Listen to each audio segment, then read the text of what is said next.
খোদার কাছে মোনাজাতে বলি বারে বার, কেন সে প্রাণ বন্ধু হইল না আমার। খোদার কাছে মোনাজাতে বলি বারে বার, কেন সে প্রাণ বন্ধু হইল না আমার।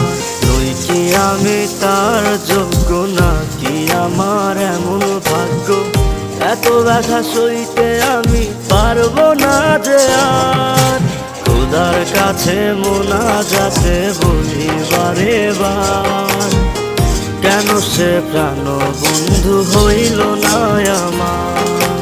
খোদার কাছে মোনাজাতে বলি বারে বার, কেন সে প্রাণ বন্ধু হইল না আমার।